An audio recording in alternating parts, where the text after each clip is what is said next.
and welcome to this tutorial video. This is the first of what I hope will be several tutorial videos hosted on this YouTube channel. I'm starting with some past clinics that I've presented at various events over the years. This example was first presented at Trains 2012, 10 years ago, and it is dedicated to model railway photography.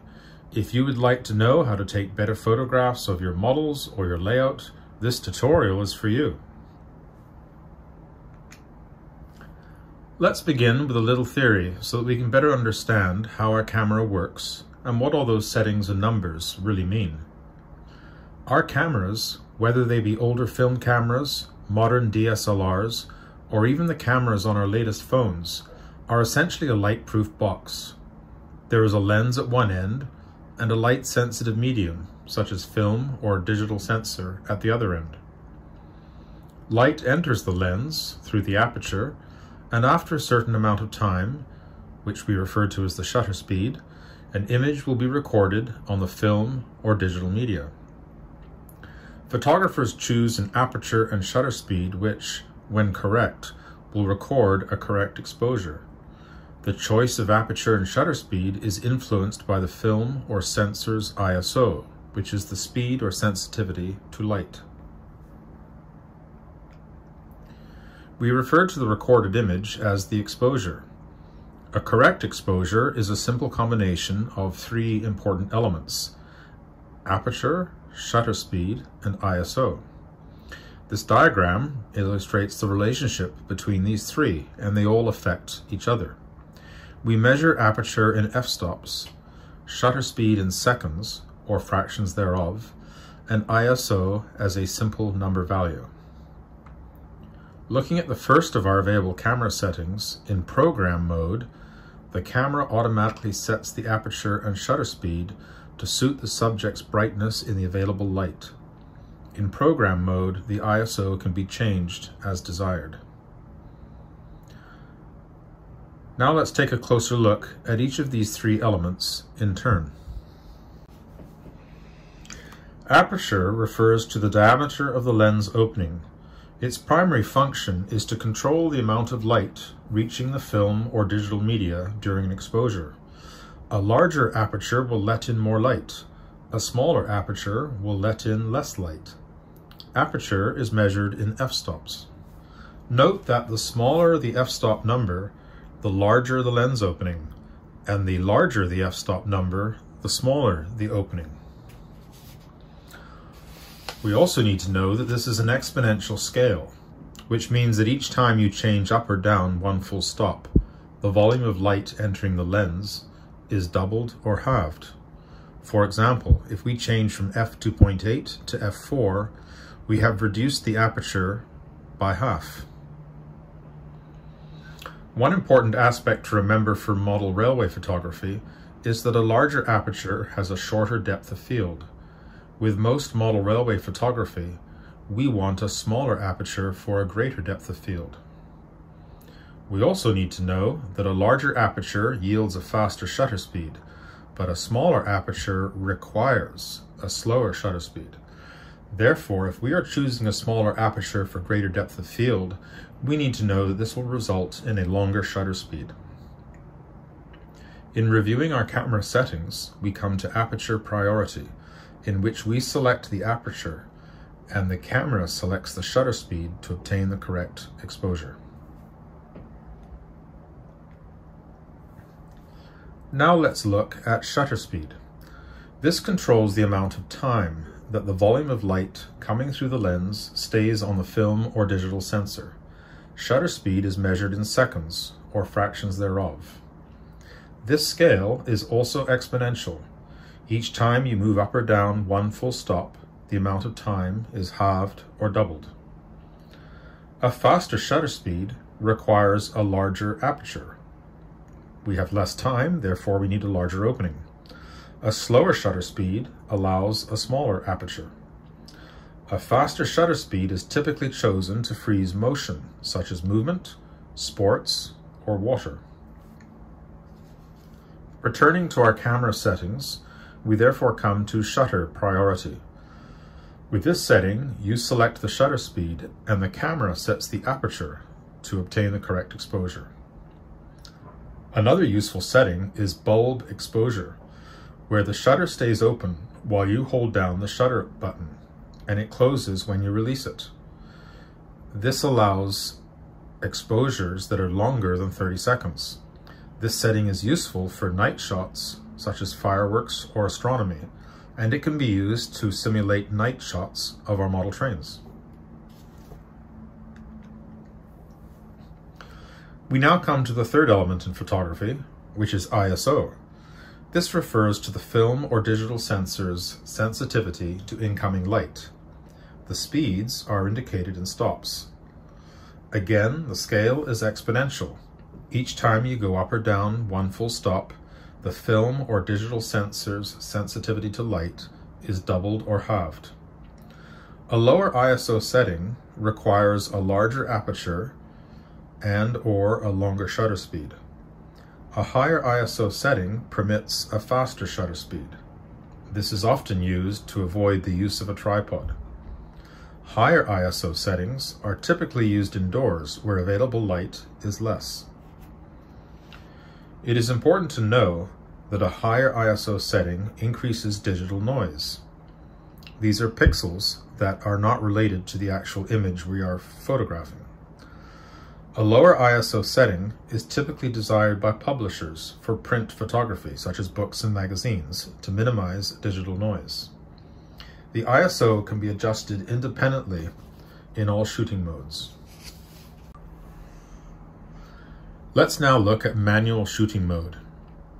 In this mode, you select either the aperture or the shutter speed as desired. To determine the correct exposure, we use either the exposure level indicator in the viewfinder of our camera, or we use a handheld exposure meter. This method is called manual exposure. The procedure is as follows. First, we select the aperture we wish to use based on the desired depth of field. Then, we point the camera at our subject and press the shutter halfway down to focus. We adjust the shutter speed until the camera's light meter indicates a correct exposure. We then take the photograph, and we should have just recorded a correct manual exposure. If the shutter speed is too low, we may have to use a tripod, use a flash, or boost the ISO. With some types of photography, we may wish to select the shutter speed first, and then adjust the aperture to obtain the correct exposure. So in manual mode, we can either select the aperture and then adjust the shutter speed, or we can select the shutter speed and then adjust the aperture. There is a fourth factor in photography, light. We need to be aware of where the available light is coming from and what type of light it is. If we are outdoors, good results are possible. If we have a portable diorama, we can take it outside and take advantage of the sunlight. Be aware of where the available light is coming from and of potential shadows so that we can try and avoid them.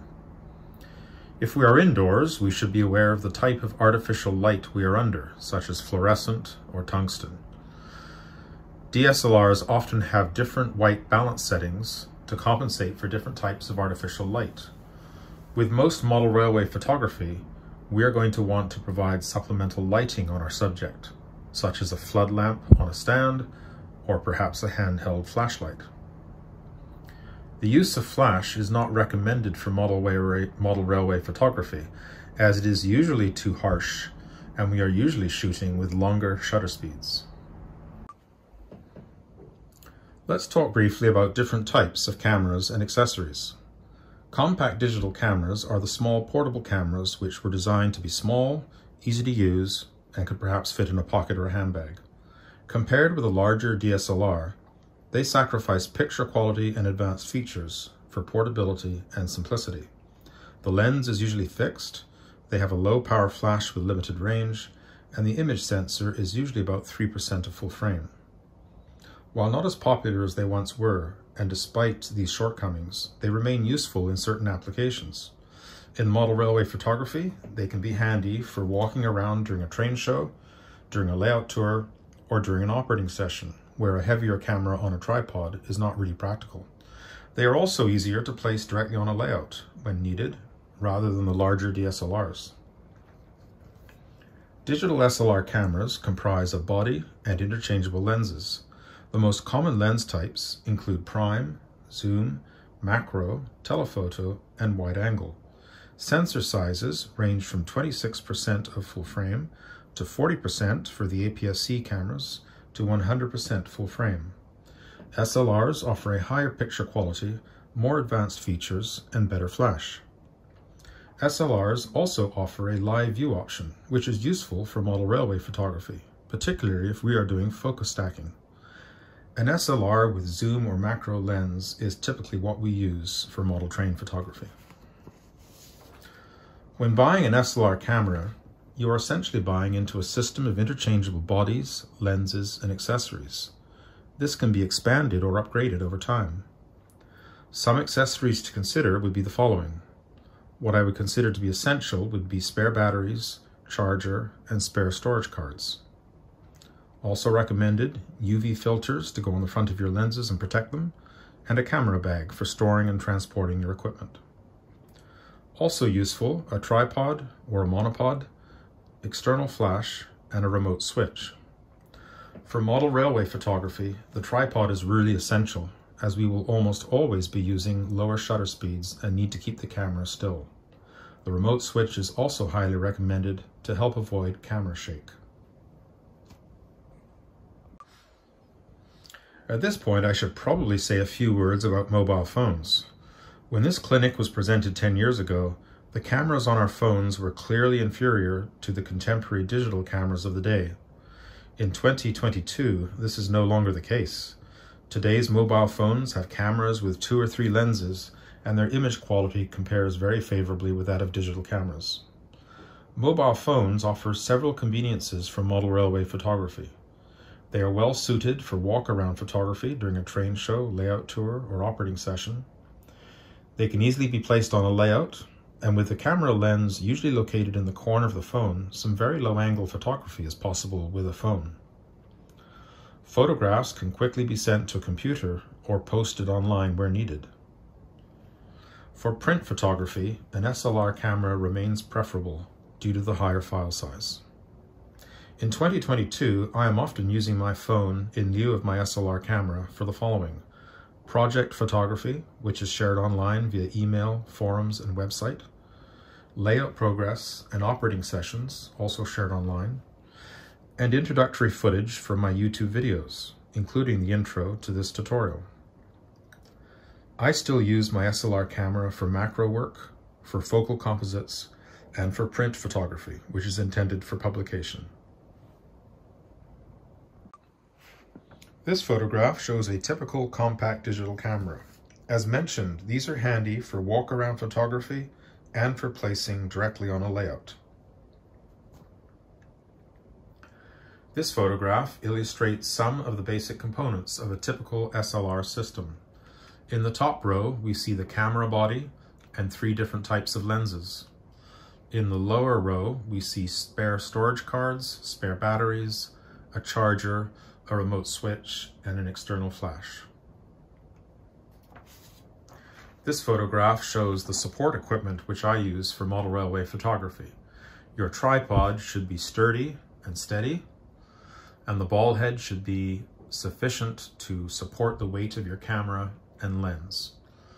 In the foreground, you see a camera bar which attaches to the ball head, and this is handy for cantilevering the camera over the layout.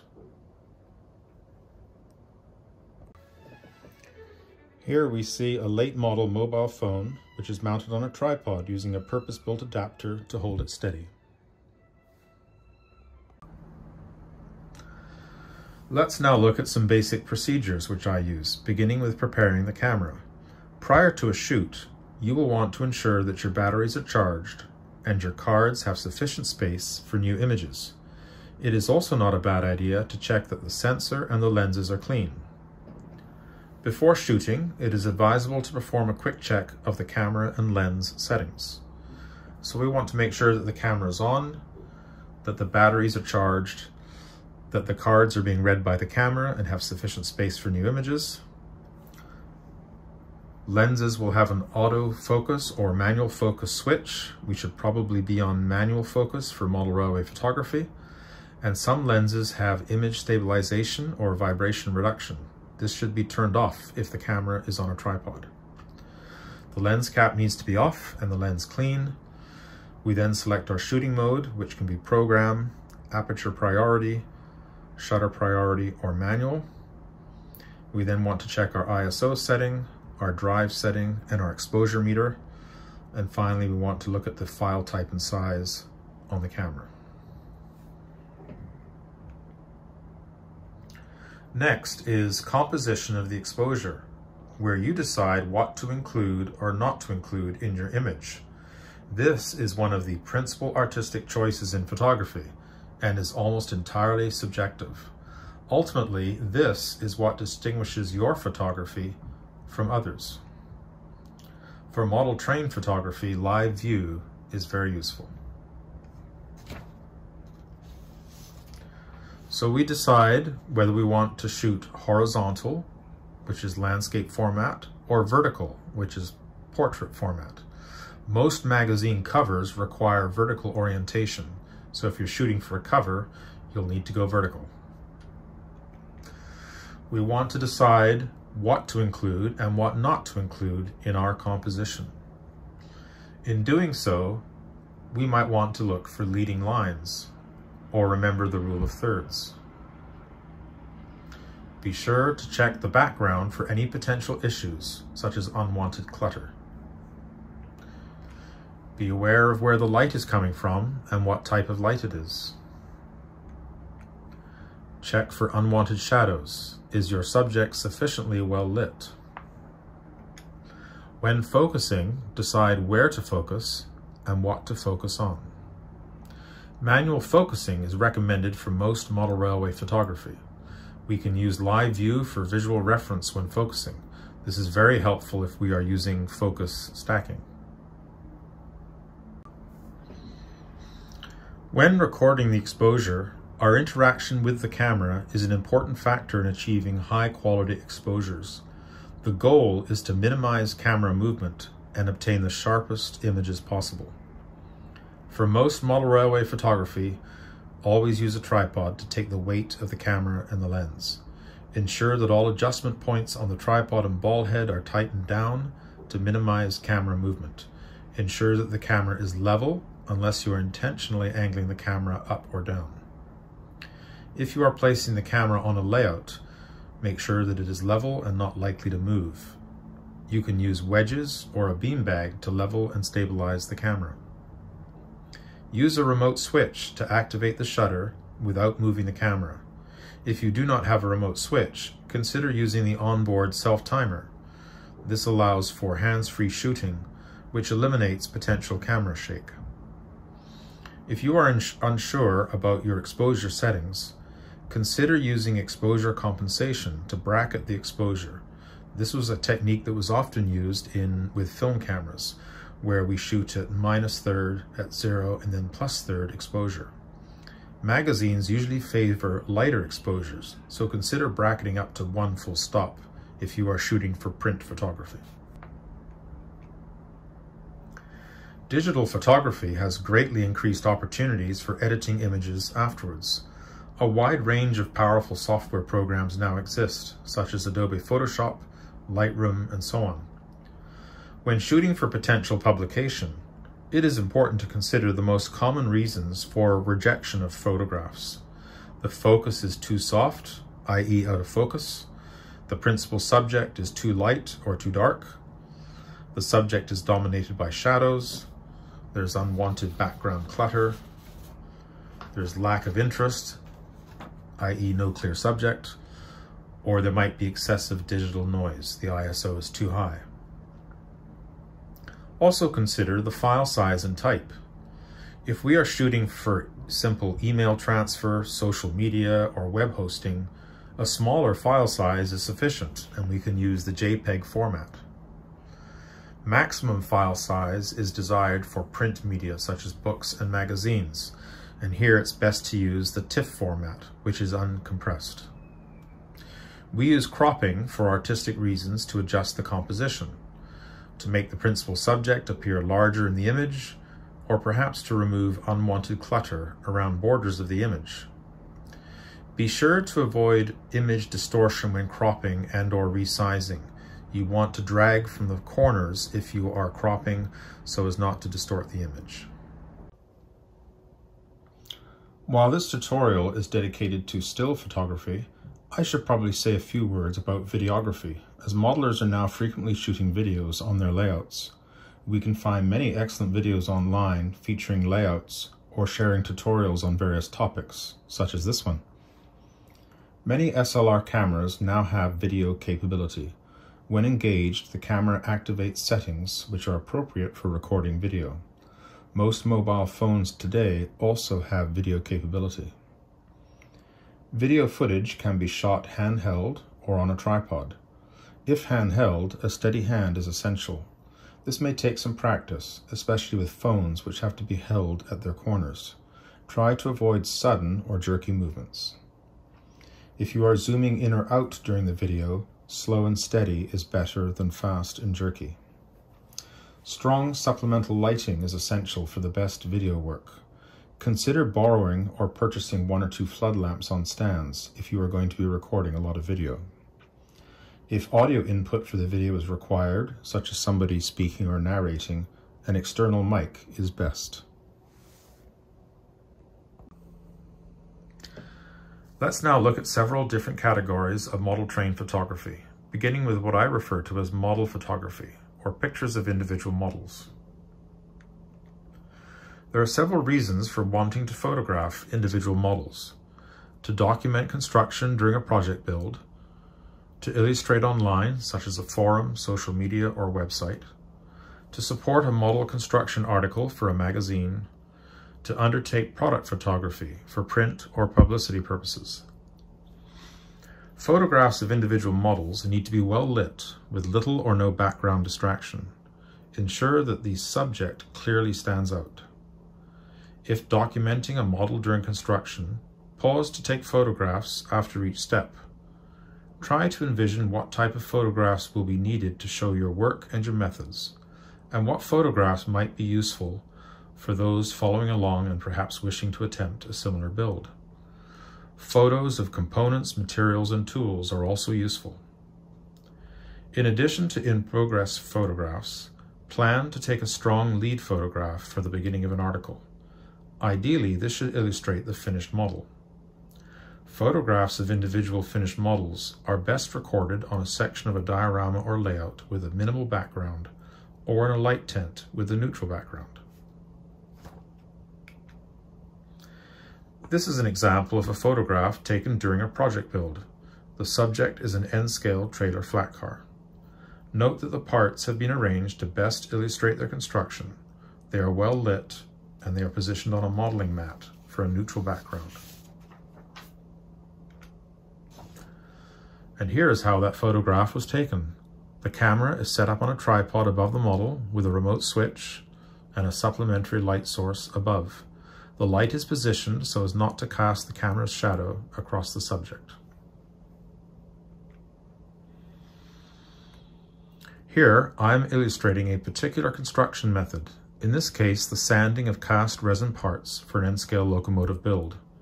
Hand position is critical so as not to obscure the models or parts, yet be able to demonstrate the technique involved. This photograph shows a trio of N-scale locomotives during the early build process. One of the units has been reversed so that both ends and sides of the locomotives can be illustrated with one photograph. The previous photograph was also taken on a modeling mat with the camera on a tripod. In this case, an LED lamp mounted on top of the camera was used as a supplemental light source. This arrangement of images shows a typical sequence for an article covering a freight car build. The images include a view of the required components, a prototype reference photograph, various steps of the build, and the finished models. This article was published in N-Scale magazine. It is always nice to see a photograph of a model just before it is painted. Here we can clearly see all of the work undertaken, including body modifications and added detail parts. This close-up view of an N-scale locomotive was taken with a macro lens. The previous image was recorded with the subject in a light tent and supplemental lighting on the camera on either side of the tent. These photographs are examples of product photography for a manufacturer. In this application, we just want to see the models clearly with no distractions. Again, a light tent was used. These photographs were taken for a local manufacturer of cast resin kits. The request was to illustrate the component parts in the kit and what the finished kit can potentially look like. The second category which we will look at is layout photography, where the layout or scene on it is the principal subject as opposed to an individual model or train. Some reasons for wanting to photograph a layout might include to document construction, to illustrate online, such as a forum, social media, or website, to support a layout construction article, for example, model railroad planning, or to support a layout feature article for a magazine.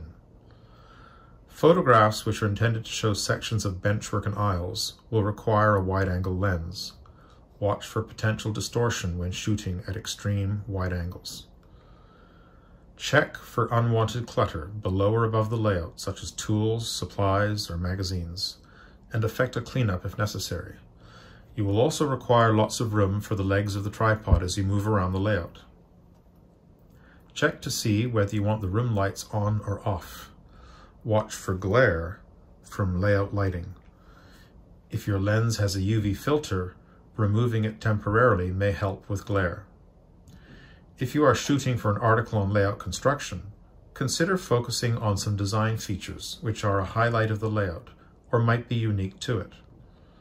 If shooting for a layout feature article, consider including 1 or 2 layout photographs which effectively put the viewer in the layout room. Including someone in 1 or 2 of the photographs can help to illustrate the layout operator interface, as well as provide a sense of scale between people and layout. This photograph was taken to show as much as possible of a layout in an apartment bedroom. A wide-angle lens was used. With photographs like this, one must be careful to avoid distortion. Keeping the camera level helps with this, as well as ensuring that the lens is not dialed out to the widest possible angle. Here is another example of a layout in a bedroom with a wide-angle lens used again to capture as much of it as possible. This layout was built by Andy Thomas and depicts the north end of the British Columbia Railway's Fort St. John subdivision. As mentioned, we sometimes want to take photographs which put the viewer in the room. This image illustrates a portion of Rick Ernst's Spokane, Portland, and Seattle layout. This photograph illustrates the potential of a wide-angle lens as it captures portions of a layout around 2 different aisles. This layout was built by Brian Pate. Another view of Brian's layout, again recorded with a wide-angle lens. This shows most of Revelstoke Yard on the lower deck on the right-hand side, which is a fairly long and extensive section of the layout. Sometimes we want to show the layout operator interface or provide a sense of scale. Here are 2 views of crew members at work on Brian Pate's layout.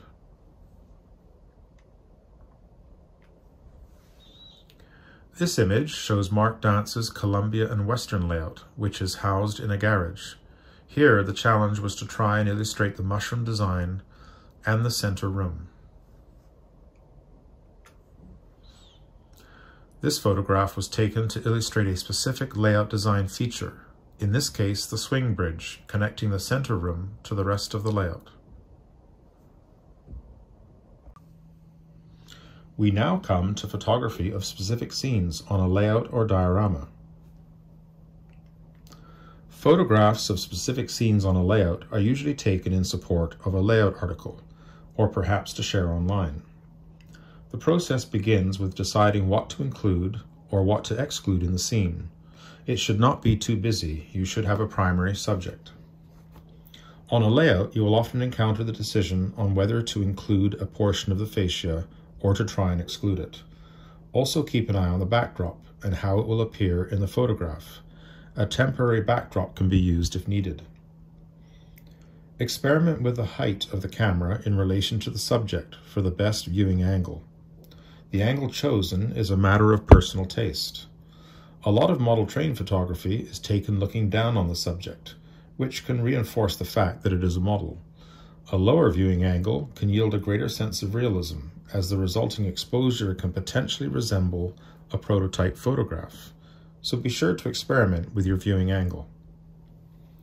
We can animate the scene temporarily with the addition of extra details such as people or vehicles, but try to avoid overcrowding the scene.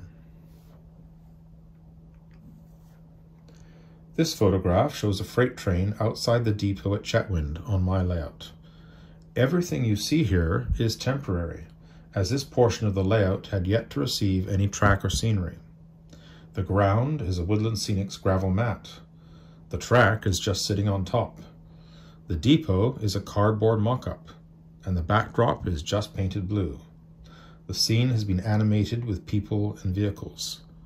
Despite these temporary arrangements, we still have a fairly good-looking scene.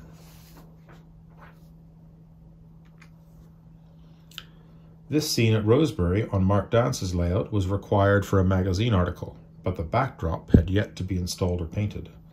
Mark's solution was to position a temporary photo backdrop while I took the photograph. Here, the principal subject is the tug and barge. This scene at the Golden Station on Jeff Gooderham's N-scale layout was animated with the temporary addition of people, vehicles, and a baggage cart. Lower angle photography often yields greater realism. In this scene, looking up a street on John Walter's Sassamat Division layout, the lower viewing angle makes the vehicles and figures appear more realistic. This night scene was taken on my layout for a magazine article on digital locomotive lighting.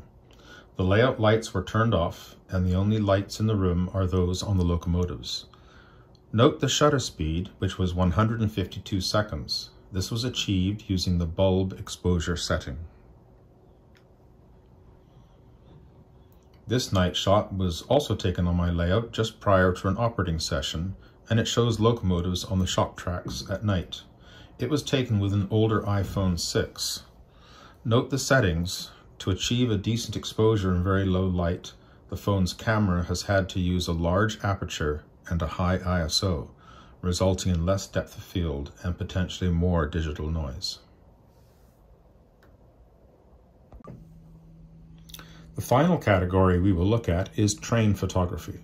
With this type of image, we are essentially taking photographs similar to that of a rail fan out chasing trains. Photographing model trains on a layout with completed scenery is one of the most enjoyable and rewarding aspects of model train photography. The train needs to be stationary. Consider illuminating the lights on the locomotive for an added touch. Ensure that all wheels are on the rails and that the subject is free from any debris or dirt. In most compositions, it is desirable to leave some space in front of the train, as if to imply that it has somewhere to go. Again, experiment with the height of the camera in relation to the subject for the best viewing angle. Again, this is subjective. A lower viewing angle often yields a greater sense of realism. Remember, if we are on the ground, our trains are taller than we are. The primary challenge with photographing trains is the depth of field, as most compositions have the train trailing away from the camera. Even at aperture settings of f/22 to f/32, the rear of the train will be out of focus. The best solution is to take a series of exposures, adjusting the focus from front to rear as you go, and then merge the images using focus stacking software, such as Helicon Focus. Be sure to try vertical compositions, which are best for covers or taking trailing shots.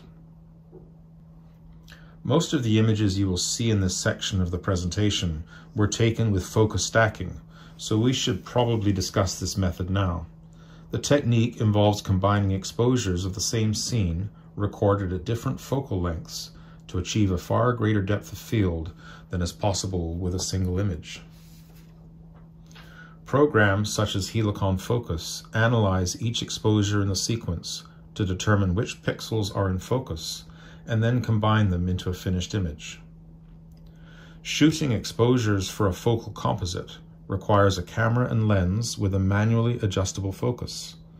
The camera must remain perfectly still during the sequence of exposures, so a tripod and switch are a must. We must be very careful not to disturb the camera or tripod while shooting the sequence. The procedure for shooting a focal composite is as follows. First, we set up the camera and the lighting, and we record an exposure to confirm our composition. I should mention that the composition should include extra room at the borders, as when we use the focus stacking software, the image will tend to zoom in and we will lose something around the border of the image. Next, focus on the portion of your subject nearest the camera for the first exposure. That's usually the front of the locomotive if the train's coming toward us. Then, for each successive exposure, move the focus point further away from the lens. Once the photographs have been taken, upload the images to your computer and run your focus stacking program. We import the series of photographs into the program, and then we run the stacking process. And finally, we save the combined image to our computer. The focus stacking procedure is a little difficult to explain, so I'm going to try and demonstrate it for you here in a short video clip. So my camera's on the tripod, we've got a small train on the layout, and you'll see that I'm using live view. This is very helpful for altering the focus as we go along. And another convenient control is this button here on my camera, which multiplies the view by 5 or by 10. So by pushing that, we make this image larger, and then my manual focusing is easier. So we're going to focus on the front of the train to start our sequence. So when I'm happy with the focus, I will take my first image. I'm using a remote switch so I don't have to touch the camera, and there's my first exposure. Now what I'm going to do is, you see this square here which indicates the point of focus. I'm now going to move that along to the rear of the first locomotive, and then we're going to go ×5, and now what I'm going to do is I'm going to adjust the focus to bring the rear of the locomotive into focus. Then we'll take our second exposure.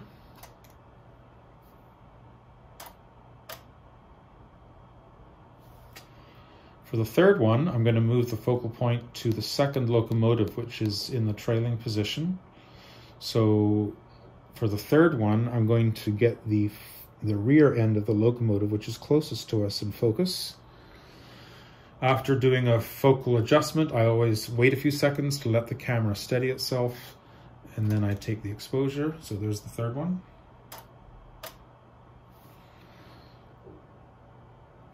And now I'm going to do the fourth one, and I'm going to change the focal point to the rear of this, or the front of the locomotive, which is further away from us.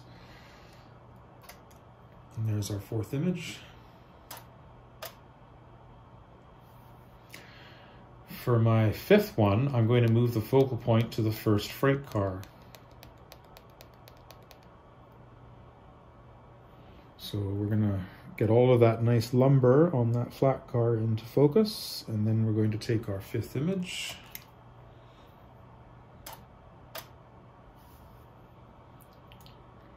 And then I will move the focal point down to the second freight car. Again, manually adjusting the focus and taking our sixth exposure. For this particular application, I think 6 will be enough. So what we'll do now is we'll transfer these images to the computer, and then we'll merge them in the Helicon focused software. I have uploaded the sequence of 6 images to my computer. They're displayed on the right-hand monitor, And on the left-hand monitor, I have the Helicon Focus software open and ready to use.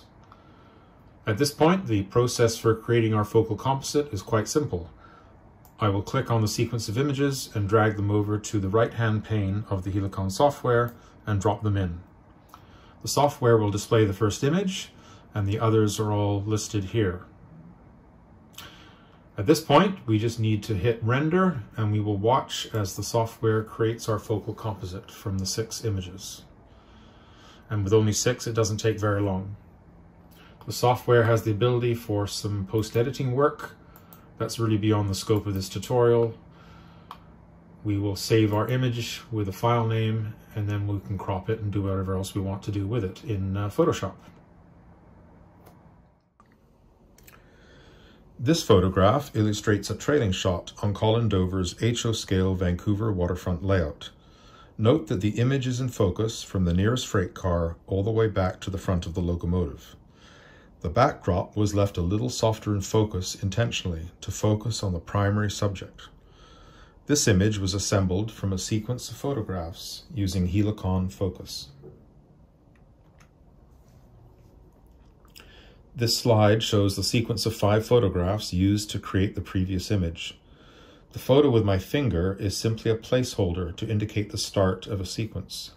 I use this technique when uploading numerous sequences to the computer so that I can keep track of where a sequence begins and ends.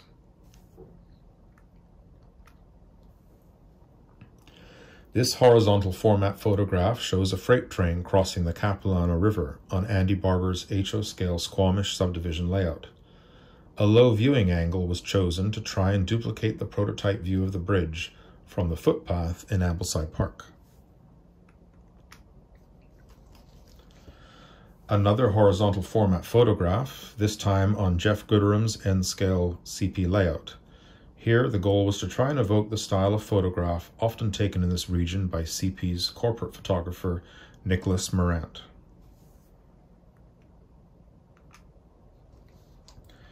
This image, taken on Mark Dance's N-scale Columbia Western layout, shows a train trailing back through reverse curves as it passes the water tank at Lafferty.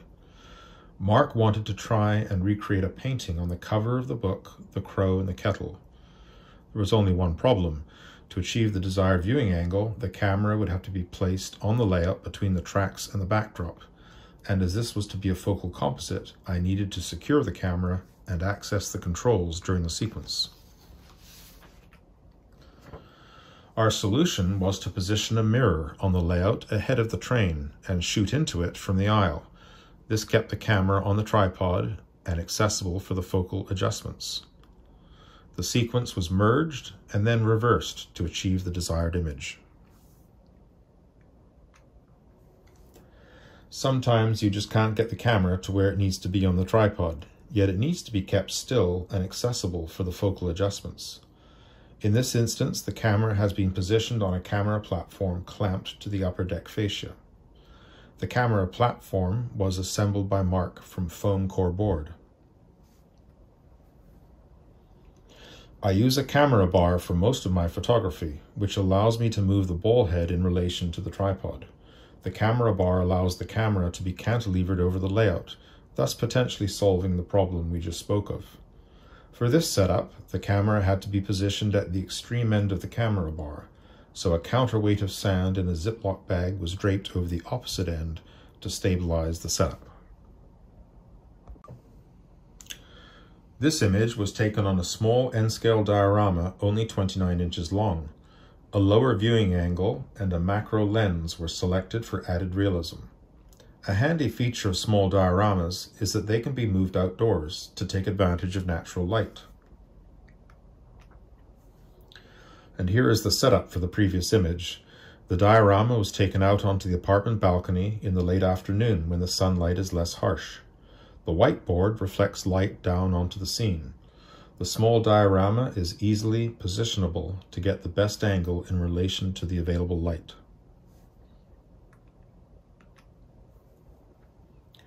This photograph was taken on a small diorama of the Mamquam River Bridge built by David Morgan.